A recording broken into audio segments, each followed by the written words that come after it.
RBC जो मैंने आपको बताया था, आर्मी के जो आर्मी ने एनिमल्स जो जानवर रखे हैं उनके लिए जो डील करती है, उस आर्म के लिए आरबीसी एंट्री। एक टेरिटोरियल आर्मी एंट्री होती है, मैं बाद में बताऊंगा। एडीसी है डेंटल कोर, जो आर्मी में दांत वांत या डेंटल समझते हो ना, जो दांत वांत से डील करते हैं उनके लिए। एएमसी जो डॉक्टर लोग होते हैं आर्मी में, उनके लिए एएमसी एंट्री है। फिर नॉन यूपीएससी एंट्री, जो डायरेक्ट एंट्री बोलते हैं जिनको हम, जो एग्जाम नहीं लिखना पड़ता। Technical entry scheme, technical graduate course, SSC and technical, SSC NCC, SSC jam, इनके बारे में मैं आपको आगे बताऊंगा। सिलेक्शन प्रोसेस क्या है यूपीएससी और नॉन यूपीएससी एंट्री का, ठीक है। जो मैंने आपको 4 एंट्री बताई, उसमें जो यूपीएससी और नॉन यूपीएससी एंट्री है उसका सिलेक्शन प्रोसीजर। यूपीएससी एंट्री में क्या है, आपको एक रिटन एग्जाम देना है। उसके हिसाब से जो रिटन एग्जाम में क्वालिफाई कर जाएंगे, जो कट ऑफ में आ जाएंगे, उनको एसएसबी इंटरव्यू के लिए बुलाया जाएगा। जो एसएसबी इंटरव्यू में सिलेक्ट हो जाएंगे उनको फिर मेडिकल्स के लिए बुलाया जाएगा। उसके बाद आपका एक मेरिट लिस्ट बनेगा। जो उस मेरिट लिस्ट में आ जाएंगे वो ट्रेनिंग एकेडमी चले जाएंगे ट्रेनिंग करने। नॉन यूपीएससी एंट्री में क्या है, एग्जाम नहीं है, आपको एक डेट दी जाएगी, कुछ कट ऑफ होगा। अगर आप एनसीसी हैं या टेक्निकल एंट्री स्कीम है, जो भी स्कीम है, उस हिसाब से कट ऑफ आ जाता है। जो लोग उस कट ऑफ, उस क्वालिफिकेशन को मीट कर रहे होते हैं, उनको सीधा उसके लिए बुलाया जाता है एसएसबी के लिए। सेम आगे एसएसबी के बाद मेडिकल्स, मेरिट बनता है, ट्रेनिंग एकेडमी चले जाते हैं। पहला आता है नेशनल डिफेंस एकेडमी। इसका एग्जाम अप्रैल और सितंबर में होता है। हर साल 2 बार एग्जाम होता है। सेंटर्स पूरे देश भर में हैं। आप जब अप्लाई करोगे तो आपको पता चल जाएगा, आप ही के शहर में 10 सेंटर बने होंगे उस एग्जाम के लिए।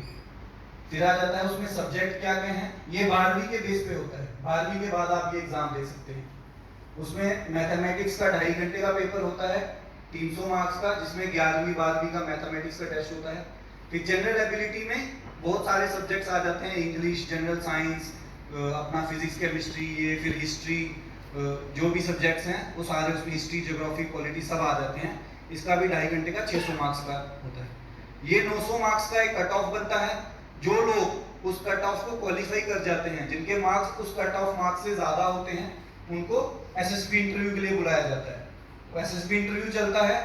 उसके बाद जो एसएसबी इंटरव्यू में रिकमेंड बोलते हैं उसको, जो सिलेक्ट होते हैं वहाँ पे, उसको बोलते हैं एसएसबी रिकमेंडेड। जो वहाँ पे रिकमेंड होता है एसएसबी से, फिर उसको मेडिकल्स के लिए बुलाया जाता है। मेडिकल्स के बाद मेरिट लिस्ट बनता है। फिर वो एनडीए चला जाता है 3 साल की ट्रेनिंग के लिए। एनडीए से ट्रेनिंग करने के बाद वो आईएमए देहरादून आता है 1 साल की ट्रेनिंग करने के लिए, और आईएमए देहरादून से ही वो कमीशन होता है आर्मी में एज एन ऑफिसर। फिर है 10+2 टेक्निकल एंट्री स्कीम। इसमें क्या होता है, 10+2 में आपके जो नॉन मेडिकल जो सब्जेक्ट लोग हैं, साइंस स्ट्रीम वाले, फिजिक्स, केमिस्ट्री, मैथमेटिक्स, उसमें जो आपका 12वीं का कट ऑफ, जो आपका परसेंटेज बना है, उस हिसाब से कट ऑफ आ जाता है कि आपका पीसीएम में, फिजिक्स, केमिस्ट्री, मैथमेटिक्स में जिसका कट ऑफ इस कट ऑफ से ज्यादा है, उसको किसके लिए बुलाते हैं, एसएसबी इंटरव्यू के लिए बुला लेते हैं। आप अप्लाई करोगे, वो एक कट ऑफ दे देंगे। जिन जिन लोगों का पीसीएम का परसेंटेज उस कट ऑफ से ज्यादा है, उनको वो एसएसबी इंटरव्यू के लिए बुला लेंगे। आगे सेम प्रोसेस है। एसएसबी इंटरव्यू में 5 दिन का एसएसबी इंटरव्यू चलेगा। जो रिकमेंड होगा उसका मेडिकल्स होगा। जो मेडिकल्स क्लियर करेगा उसका एक ओवरऑल मेरिट लिस्ट बनेगा। जो मेरिट में इन है वो जाएगा ओटीए गया, ठीक है। कुछ साल की ओटीए गया में शायद 1 साल का ट्रेनिंग होता है, पहले 3 साल का था, अभी 1 साल का होता है। फिर अलग अलग इनके स्कूल हैं, सीईएमई पुणे है, एमसीटी मऊ है, सीईएमई सिकंदराबाद है, यहाँ पे ट्रेनिंग होती है। फिर इसके बाद यहाँ से वो जो बंदा कमीशन होता है टेक्निकल एंट्री स्कीम वाला, उसकी 1 साल की कमीशनिंग के बाद भी ट्रेनिंग चलती है, ठीक है। 1 साल की कमीशनिंग की ट्रेनिंग के बाद वो अपनी यूनिट्स में चले जाते हैं। फिर है ग्रेजुएट एंट्री, जो ग्रेजुएशन के बाद, ये थी 12वीं वाली एंट्री। 12वीं के बाद ये 2 एंट्री हैं, एनडीए एंट्री और टेक्निकल ग्रेजुएट को। ये टेक्निकल एंट्री स्कीम, एक डायरेक्ट एंट्री है और एक रिटर्न से एंट्री है। फिर आ जाती है ग्रेजुएशन के बाद आप लोग कौन कौन सी एंट्री से जा सकते हैं। इसमें भी सेम है, अप्रैल एंड सितंबर में 2 बार एग्जाम होता है। सब्जेक्ट इसमें ये सीडीएस एंट्री है, इसको हम सीडीएस एंट्री बोलते हैं, कंबाइंड डिफेंस सर्विसेज एग्जाम होता है। उसमें मैथमेटिक्स का 2 घंटे का पेपर, जनरल नॉलेज और इंग्लिश का 2 घंटे, इन दोनों का 2-2 घंटे का पेपर होता है। अगर आप आईएमए देहरादून के लिए अप्लाई कर रहे हैं तो आपको तीनों पेपर में क्वालिफाई होना है और कट ऑफ से ऊपर आना है। अगर आप आईएमए देहरादून जाना चाहते हैं उसके लिए, ये भी मैं बता दूंगा आईएमए देहरादून और ओटीए चेन्नई में क्या अंतर है। अगर आप ओटीए चेन्नई जाना चाहते हैं तो आपको सिर्फ मैथमेटिक्स का छोड़ के जनरल इंग्लिश और ये जनरल नॉलेज और इंग्लिश का पेपर क्वालिफाई करना है। तो जो लोग जिस भी अकेडमी के लिए आईएमए या ओटीए के लिए क्वालिफाई होते हैं उनको अगेन एसएसबी इंटरव्यू के लिए बुलाया जाता है। अलग अलग सेंटर्स हैं एसएसबी के पूरे देश भर में, वहाँ पे जो लोग क्वालिफाई होंगे आगे उनका मेडिकल होगा, मेडिकल के बाद सेम प्रोसेस है, मेरिट लिस्ट बनेगा। जो जिस एकेडमी के लिए क्वालिफाई हुआ है वो उस एकेडमी में ट्रेनिंग करने के लिए चला जाएगा। फिर एक है ग्रेजुएशन के बाद टेक्निकल ग्रेजुएट्स, जिन्होंने जो ग्रेजुएशन टेक्निकल स्ट्रीम में करते हैं, जैसे जो लोग बीटेक करते हैं, है ना, बीई करते हैं, बैचलर ऑफ इंजीनियरिंग, उनके लिए डायरेक्ट एंट्री होती है। जैसे 12वीं के बाद टेक्निकल एंट्री स्कीम है, उनके लिए टीजीसी होता है। सेम उनका एज क्वालिफिकेशन ये है, 20 से 27 साल तक वो अप्लाई कर सकते हैं। फाइनल ईयर में भी अप्लाई कर सकते हैं और पास होके भी कर सकते हैं। जॉइन इंडियन आर्मी की एक वेबसाइट है, उसके ऊपर जब भी नोटिफिकेशन आता है उसके ऊपर अप्लाई करना होता है। उसके बाद उनका जो ग्रेजुएशन का परसेंटेज बन रहा है या बना हुआ है उस हिसाब से कट ऑफ सेलेक्ट किया जाता है कि इस जो कट ऑफ परसेंटेज के ऊपर वाले बंदे बुलाएंगे, कि हम 65% वालों से ऊपर वाले बंदों को बुलाएंगे। तो वो एसएसबी इंटरव्यू के लिए आते हैं। आगे सेम प्रोसीजर है, एसएसबी इंटरव्यू के बाद 5 दिन का एसएसबी इंटरव्यू, जो रिकमेंड हुआ मेडिकल्स, जो मेडिकल्स के बाद मेरिट लिस्ट, जो सिलेक्ट हुआ वो अकेडमी में। ये आईएमए देहरादून के लिए जो टीजीसी कोर्स है, ये आईएमए देहरादून में ट्रेनिंग करते हैं। आईएमए देहरादून में जाएंगे और वहाँ पे इनका 1.5 साल का ट्रेनिंग, 1 साल का ट्रेनिंग चलेगा टेक्निकल ग्रेजुएट्स का, फिर ये कमीशन हो जाएंगे फौज में।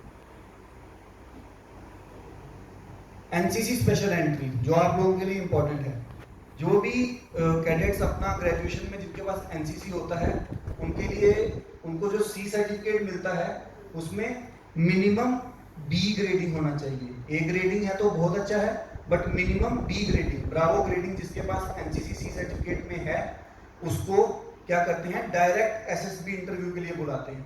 कोई एग्जाम नहीं देना आपको, आपके पास एनसीसी सर्टिफिकेट है, सी सर्टिफिकेट, उसमें आपका ब्रावो ग्रेडिंग है या अल्फा ग्रेडिंग है, ए या बी है जिसको बोलते हैं, तो आपको डायरेक्ट किसके लिए बुलाएंगे, एसएसबी इंटरव्यू के लिए। ठीक है, इसमें भी क्या होता है, डिग्री में आपको कम से कम 50% नंबर होने चाहिए। एज 19 से 25 साल तक आप अप्लाई कर सकते हैं। 3 साल की एनसीसी सीनियर डी में, और ये मिनिमम बी ग्रेडिंग है, या स्क्रीन पे आपको दिख रहा है। जॉइन इंडियन आर्मी वेबसाइट पे आप वो करोगे, अप्लाई करोगे, उस हिसाब से आपको एसएसबी सेंटर बंट जाएंगे।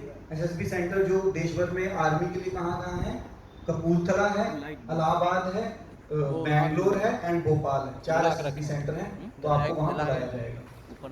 उसके बाद 5 दिन का एसएसबी चलेगा, जो एसएसबी रिकमेंड होगा उसका मेडिकल्स के लिए बुलाया जाएगा। मेडिकल्स में क्लियर है उसको मेरिट लिस्ट बनेगा, और वो ये जो एनसीसी स्पेशल एंट्री है ये ओटीए चेन्नई में जाते हैं ट्रेनिंग करने। कहाँ जाते हैं, ओटीए चेन्नई में ट्रेनिंग करने जाते हैं। और इसमें अब मैं आपको बताता हूँ आईएमए और ओटीए में डिफरेंस क्या है। जो आईएमए देहरादून में ट्रेनिंग करने जाते हैं वो परमानेंट कमीशन होते हैं। परमानेंट कमीशन मतलब उनकी नौकरी परमानेंट है फौज में, ठीक है। 20 साल बाद जब भी वो 20 साल तक उनको नौकरी करना है, फिर वो जब भी छोड़ना चाहें तो वो छोड़ सकते हैं।